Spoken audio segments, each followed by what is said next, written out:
Welcome to In God We Trusted. I'm your host, Will. I'm here alongside Sam. Sam, what are we talking about today? Today we're going to be talking about the encroachment of the government into parental rights and how as a parent, you're charged by God to raise up your kids to believe certain things with certain ethics, to put their hope in things beyond this world. And what does that look like when the state comes and tries to take away your right to parent your child and to raise them the way that you want to? And we've seen in the last decade or so an incredible invasion of parental rights that has taken away some of the most basic rights of fathers and mothers and how they raise up their children that I've seen in my lifetime. Yeah, and this is one of the most enraging subjects for us as fathers, so we do apologize in advance for the shotgun approach that we will take today in this episode. Yeah, so one of the things I want to do up front is just kind of lay the foundation, one, biblically, but then also like when you're in America and you look at the way that our laws have been established, like how parents should be protected, and then to run through like a shotgun, a list of some examples of how that's been just egregiously violated, and to plead with people that this is a right that needs to be fervently defended and protected. And when you see school boards or government agencies encroaching on this or pushing boundaries on this, they need to be quickly and strongly put back in their place, and the family and the home needs to be protected. Okay, so where do we start historically speaking in this regard? Well, let's go all the way back into the beginning. Like the very clear place to begin for me is in the Bible. Like, what does God expect us to do? And there's no question that in the Bible, who is the ultimate authority over the children?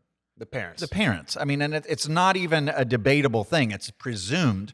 You know, if you go back to creation, when God creates the world, one of the first institutions that he creates is marriage. And then after that, the family.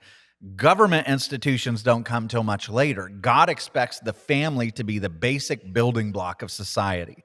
When you get to Deuteronomy 6 and the people of God are told this is who's responsible for training up children, that responsibility is laid squarely at the feet of parents.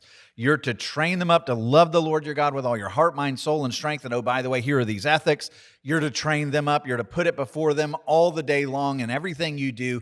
And ultimately, you're responsible for passing on your faith, your ethics, your heritage, the things that are most precious to the children. And if you don't, all of those things, all that heritage, whether it's liberty or faith or whatever, it's one generation from being extinguished. So every generation is responsible for passing on the beautiful things that they have received from those who've come before them to the next generation, and that belongs to the parents. Not to a powerful elite in a distant, faraway capital. That belongs to parents. I mean, when we start there, it seems like, hey, everyone would be on board with that. It seems like, how could we ever, get off the train of that? But it happened, right? It did happen. And if you go back, and I mean, this is going to be a little bit of a history lesson, but it's kind of an important one. And it's always done with the best of motives. If you go back, into the last centuries, there was a movement that said, you know what, like for the good of the nation, we need to make sure that all kids are raised up and that all kids are exposed to literacy. And so the common school movement, which had great motives, which became a public school movement, we're going to make sure that kids are educated. And then what started happening is it wasn't just, hey, we're going to teach you reading, writing, and arithmetic, and we're going to make sure that you're capable and skilled citizens. Then it became, well, we also need to teach you these moral things. And so what happened with the invention of communism, you'd already seen kind of a drift in the world where it was like, you know what, like maybe parents shouldn't be the ultimate arbiters of what happens with children. I think the state needs to have kind of a boilerplate of how we make our citizens. And so if you jumped across the ocean and you went over to the Soviet Union, which embraced communism, where the state had total control over all of life, in 1918, 1 year after the Bolshevik Revolution, where they embraced communism, you had the Soviet Union Congress of Educational Workers that came out and said this. And they kind of launched this on the world. They said, we must turn children who can be shaped like wax into real good communists. We must remove the children from the crude influence of their families. We must take them over and, to speak frankly, nationalize them. From the first days of their lives, they will be under the healthy influence of communist children's nurseries and schools, and they will grow up to be real communists. And so set aside the communism piece. It was a time when you had people come along and say, man, there's so many bad families. Like, they're not training up their kids. They're raising up unproductive kids. And so everybody with kind of like good motives, we'll call it good motives. Communist was godless and awful. But they said, you know what, these kids deserve better. We'll take control. We'll take them away from their families and we'll educate them and everything. And so what we don't realize in history classes is this was wildly popular in America. After the Communist Revolution, so many of our top thinkers and industry leaders went over to the Soviet Union and came back saying, this is brilliant. Like, everybody shares. There's, all these things that were not reporting that Lenin had killed 6 million of his people or that Stalin was killing 20 million of his own people. But they came back here and said, yeah, if the government can kind of take control and seize control of education away from the parents and take away their liberties to screw up their kids' lives, then the government can make everything so much better. And so states all over America, in the aftermath of this, started saying, you no longer have a right to educate your kids at home. You no longer have a right to educate your kids at a private school. They must go to the public school. We must have control. And thank God, in 1925, the Supreme Court heard a case that was out of Oregon, where Oregon was saying you're no longer allowed to privately educate your kids. The families have lost the right to educate their kids. And the Supreme Court came along in a case called Pierce versus the Society of Sisters. I'm assuming these are nuns. And this court ruled unanimously. They said, we think it entirely plain that the Act of 1922, this saying they're not allowed to privately educate their kids, that law is unreasonably interfering with the liberty of parents and guardians to direct the upbringing and education of children under their control. So they're like, that's the job of parents, right? They go on and they say the fundamental theory of liberty, which is where we are. We're not Russia. We're not the Soviet Union. The fundamental theory of liberty upon which all governments in this union repose excludes any general power of the state, the government, to standardize its children by forcing them to accept instruction from public teachers only. The child, this is really important, big line, the child is not the mere creature of the state. And so you had these two worldviews, one that said there's no God and the state should be the ultimate authority and we're going to advance our cause and take control of everything down. And then there was liberty, the way America ran, where the fundamental building block of society is marriage and family, and government yields to the people. And there was a shift, there was a move to try to put government over the home. And that's been a battle that has gone on from that moment, even now to this day. But that was rampant all over the world. When the Nazis came along in the aftermath of this, the Nazi Party platform declared the state is to be responsible for the fundamental reconstruction of our whole national education program. And what did they do? They said, report your parents if they disagree with us. And kids were reporting their parents to teachers if the parents were against the state's ideology, which is exactly what happened in the Soviet Union. It's exactly what happens every time the state seizes control of education and says, we'll be the boss of what your kids learn. Parents, you have no rights. Yeah, I think that's a them problem. Like the Nazis, that makes sense for them. But you come to that and talk about that case that we had in America in the 1920s to get all the way to the Supreme Court of our land to say, hey, whoa, parents, this is not just their responsibility, but their right to educate their children. That's right. And we've had cases after this where people are always trying to push the boundaries of this. So there was a case in 1969 where the Supreme Court had to weigh on this again in a 7-2 decision. The High Court explained, in our system, state-operated schools may not be enclaves of totalitarianism. In other words, you can't just come and teach you should be communist and no other opinions are tolerated and we're going to force feed you this doctrine, which is like exactly what our colleges are again now, where other opinions are not welcomed. Professors are overwhelmingly one-sided. And they say students may not be regarded as closed-circuit recipients of only that which the state chooses to communicate. We're there again. They may not be confined to the expression of those sentiments that are officially approved. Now, if you go to our college campuses and you try to have a free market of ideas, what happens? You're totally crushed. You're crushed. Yeah, it's not, we've become that closed circuit. You only hear one line. You only hear one approved message. And we've become that. And all throughout our history, it was like, no, that's not the job of the state. The state should foster free discussion, but ultimately that belongs to the parents, right? and they're to be the ones that train up children. And now we're seeing just a total reversal of that. And now, I mean, there's so many cases all across the country where you see schools and government agencies doing things where you're like, are we the same country anymore? Like, parents' rights are just being trampled. And again, that seems straightforward and obvious that parents should have control over their children. That a state shouldn't just say, hey, you have to know this and do this and look like this and act like this. So where are we at today? Man, I remember when I first started getting into this, and we're talking like 20 years ago now, where you started to see the shift where parental rights were being eroded pretty significantly. And I remember a case in 2001, and it was at Mesquite Elementary School in Los Angeles, Palmdale School District. And kids in first grade were taking surveys about sex feelings in my body, whether or not they touch their private parts, whether or not they touch other people's private parts. And so, like, parents are hearing about this. Like, if I got a second grader. If last year they're coming home and teachers are asking, do you touch your private parts? Do you have sex feelings in your body? Somebody's going to hear from me and I'm going to be irate, rightfully so. And so you think, okay, well, clearly when this works its way up, the superintendent's going to overrule it. Shut it down. Nope, they defended it. And so it goes through the court system, and it goes up to the second highest court in the nation, one of the circuit courts of appeals, the Ninth U.S. Circuit Court of Appeals, which is kind of the crazy one.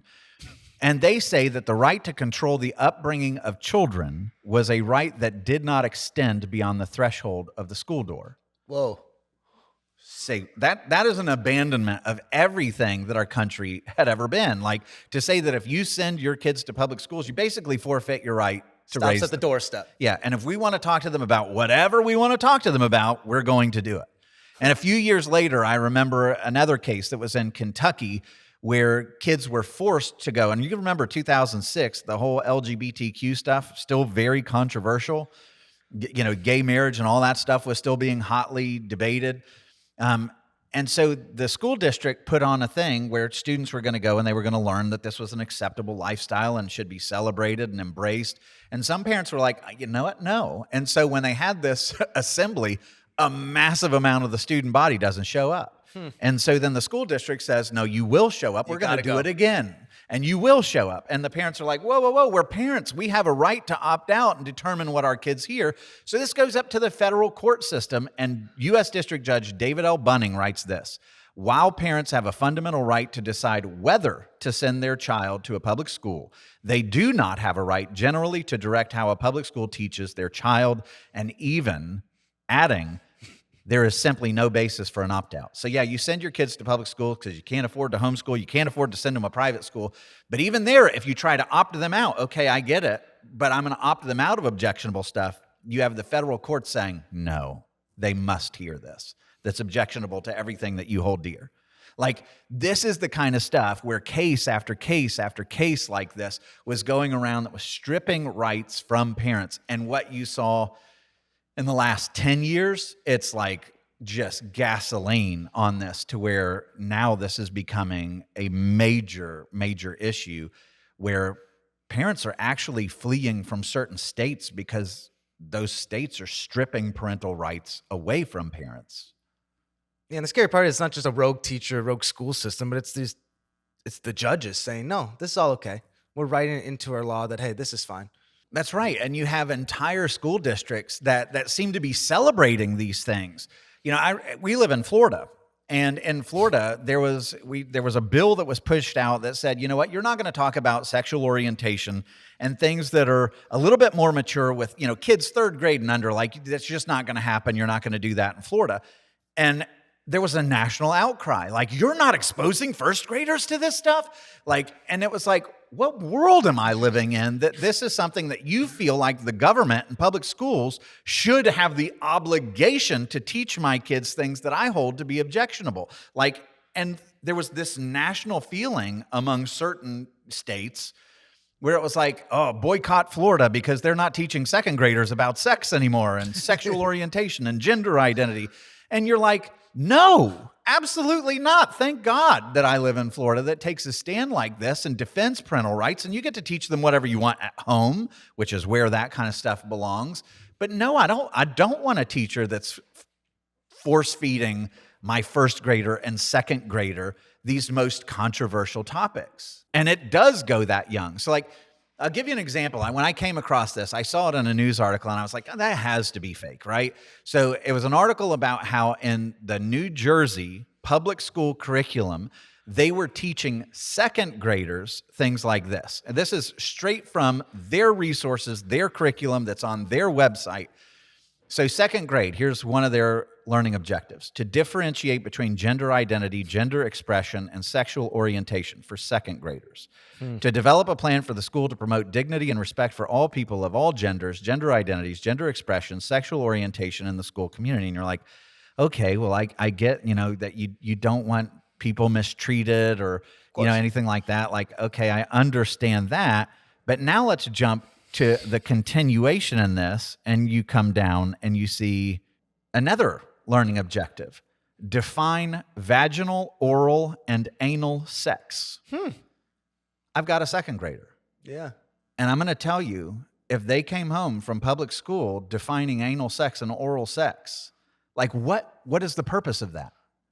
Why in the world do legislators in New Jersey think that it's the job of the state to tell my children to define vaginal, anal, and oral sex to a second grader, a 7-year-old? That's perverse. And the fact that elected officials do that and parents are stripped of the right to object, and we're paying for these public school systems, that's atrocious. Yeah. And the fact that that wasn't stripped immediately and whoever put it in there fired and driven out of town with shame, that's disgusting. What is wrong with people? And that there's any discussion that a parent should not have the right to object to that, unbelievable to me. Yeah, even as you go further down this list of performance objectives, it's teaching second graders about contraception. It's like, okay, first off, I don't think they're going to get it. Secondly, they Hopefully don't need not. it. Yeah, you're like, they plan to eliminate unintended pregnancy and STIs, including HIV. Like, at 7, no one was talking to me about any of that, and that's good. All right, 7-year-old, let's talk about gonorrhea and chlamydia. Like, who is thinking this is a good idea? And beyond that, how parents and voters tolerate this stuff without throwing them out. Like, this is disqualifying for somebody in leadership to believe that this is what 7-year-olds should be learning about. Stunning to me. So then you go on. Let's just do, here comes the shotgun. In Montgomery County, Maryland, parents sued after being denied the right to opt their children out of an LGBTQ plus content in elementary school boards, even when the material contradicted their religious beliefs. So again, put into these curriculum, and parents are like, I don't want my kid to learn that. They have no opt-out. In California, you have multiple school districts, including Chico Unified School District, that were caught secretly facilitating gender transitions for students. Wow. So now I want you to imagine, like, okay, now I've got a middle schooler, I've got a high schooler. If I found out that guidance counselors and teachers were helping my kid and changing his pronouns and calling him by a different name and helping him to transition and giving him resources about where he can go to secretly do transition and get medications and, chemical castration medicine without telling me. Yeah, actively saying not to tell you. And yeah, the school board and the administrators are telling teachers, you may not contact the parents with this. This is confidential. Keep this between you and this 11-year-old or 12-year-old that's struggling with identity issues. Like, what universe are we living in? That's not just wrong. That's evil, to strip a parent of the right to counsel their kid when they're going through one of the most traumatic parts of their life. And somehow half of the country, maybe not half of the country, but a significant part of the country, looks at that and says, yeah, we'll tolerate this kind of government that strips parents of rights. And there are people like Elon Musk that when legislation comes down enshrining the state's rights to do things like this, they leave California. I've seen so many things where it's like, if you live in these states and you value your right to raise your child as you see fit, you better leave because you have no right anymore. Like in California, enshrined in law, there's now things where the judge can come in, and if a parent doesn't call the kid by the right pronouns and whatnot, the judge can come in and say they're unfit because they're driving you to emotional trauma or emotional distress or potentially suicide by not affirming your gender identity. They will actually strip custody away from a parent that's not affirming. Who would live there? Why would you live there with kids if you know that's a potentiality? Like that is not the kind of freedom and liberty that the nation was founded upon, that treats the family as the fundamental building block and not the state as the one who dictates everything to individuals from some faraway capital as though they know better. It's gross. Yeah, the terrifying part of that is that you would have to upend your whole lifestyle because a judge is determining what you can do and can't do. And there's no recourse at all, where you're in such a desperate state. You're like, I have to leave for the sake of my family. Yeah, some of the good news is there have been parents where the school thinks, oh yeah, I know best, and I'm, some random goofball teacher, leads your kid down the worst counsel imaginable to do irreversible harm to them. Some parents have sued the school districts and have been awarded six-figure judgments. And my hope is, I hope they bankrupt them. If that's the way that they're going to act, man, I genuinely hope that for the sake of these children, and by the way, like as a Christian, what does Jesus say about those that harm little ones? They're the worst. It's like, this is coming from Jesus. Like, the ultimate personification of grace and mercy says that it would be better for a millstone to be hung around the neck of someone who would bring harm to a little one, right? So let me say, it would be better for a millstone to be hung around the necks of those that would harm these little ones like this. And for the voters and the populace to tolerate that, like, they need smelling salts. This is not okay. Wake up, people.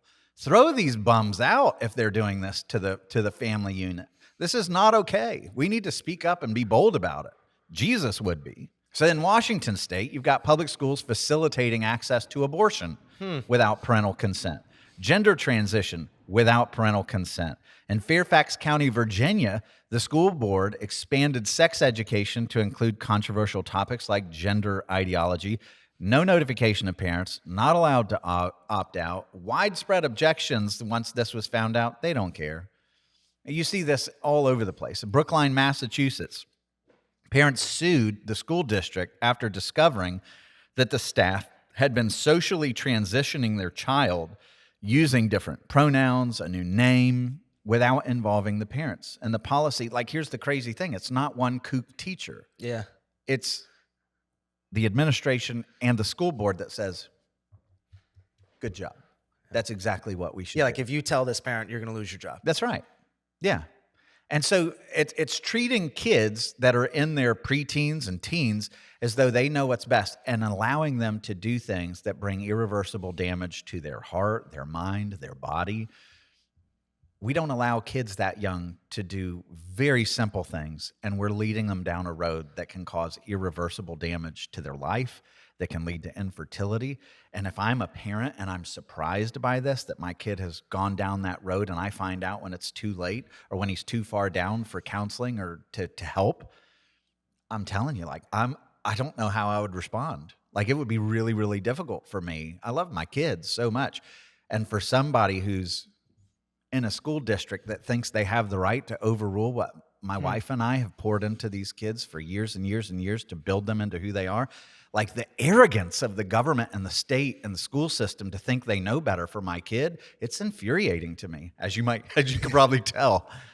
And when you come to this gender stuff, it's just so opposite of not just wisdom, but what we think as a culture. Like, it's not like you go to a middle school and you're like, hey, we have a vending machine full of cigarettes and lotto tickets, and there's a bunch of beers. Yeah. So have at it. You're in middle school, you can make that decision. Oh, actually, we have a tattoo parlor on the first floor now if you want to make a permanent change at 13. Yeah. We're cool with that. You can't even see a rated R movie, but you can go. Yeah, go have a good time. But change your gender. That's fine. It's unreal, the folly of it all. So here's another one. This one was famous. It was all over the news, where in Loudoun County, Virginia, they had a male that was transitioning to a female, right? Who goes into the bathroom, has an accusation of assaulting someone before. They do nothing about it. They cover it up. He actually rapes somebody in the bathroom because the school failed to do anything with it. The parents come to the school board meeting, and when the dad speaks up about the evils that they're doing, he gets arrested at the school board meeting for confronting the school board for hiding it. And now there's lawsuits going on. But this is another one, the Loudoun County School District. Absolutely unbelievable to me. And then beyond that, like, you see cases where in custody battles, the parent that stands against gender transitions, right, will lose custody on the basis that they oppose that. And it's not just happening in the wildly blue states. Like you see this, there have been cases of this happening in red states, conservative states. But the good news is I think in the last couple of years, there's been a kind of a wholesale rejection of all this mindless foolishness. I think the public is raising up and saying, you know what, like we don't want men in women's sports. We've seen the harm that comes. We've seen how it disadvantages them. We've seen now that studies are coming out that shows that gender transition is not a loving thing. Like it doesn't help with suicide rates. It doesn't help with any of the things that everybody was assuring us that it was solving. In fact, it makes it worse, oftentimes causing irreversible harm and regret later on. And so you're seeing in Europe and now in America, people are getting the smelling salts where they're waking up and rejecting this and applauding when you have a president who says, no, there are two genders, and that's the way that the nation's going to see it. Like the nation's going, oh, finally, somebody had the courage to say it, but they're supporting it. And you're seeing even in some of the blue states and some of the major political figures from the blue states that are coming forward saying, yeah, that's probably not a good idea to have men and women's sports, or they're acquiescing because they recognize that there has been a groundswell of people rejecting a lot of the woke ideologies that strip parents of their right to raise their kids how they see fit. And what we need is to not take our foot off the gas. Like this is a right that I refuse to share with the state, and anybody who gets in my way on this, I'm not going to play nice with, because I will not share my kids with a government official. I will not share my kids with a public school board or anybody that's in a distant, faraway capital. God has given me that charge. He's given my wife that charge to raise our kids. That's not something that a Christian should ever be willing to share with the state. That's ours to navigate. And so, like, just to close out, like, what does that look like? I think it means that we need to be bold when we speak. And like, this is something that we won't compromise on. There's no middle ground of, okay, you can have this much of my child's rearing. Like, no. Like if I put my kid in a public school, I still maintain control over what I get to opt my kid out of, or what I get to teach them as the final authority. Like, or to find the school boards that are out of control and go and confront them, and to elect people that are going to respect parental rights and try to return the responsibility of education more to the local side where parents are in control. Like it used to be that education started from the parents and went to the local and then the state and then the national, and then there was a movement to do this. Like I'm grateful that there's a movement to get rid of the Department of Education. I don't want national standards being imposed downward. We need to recapture the fundamental building block of liberty, which starts with the family and then build upward. And so I think that's where we leave this episode. Yeah, because they're our kids. They're the ones who matter. That's right. Amen. All right, well, we want to thank you so much for watching this episode. Join us next time as we take a look at a cultural issue and what the Bible has to say about it.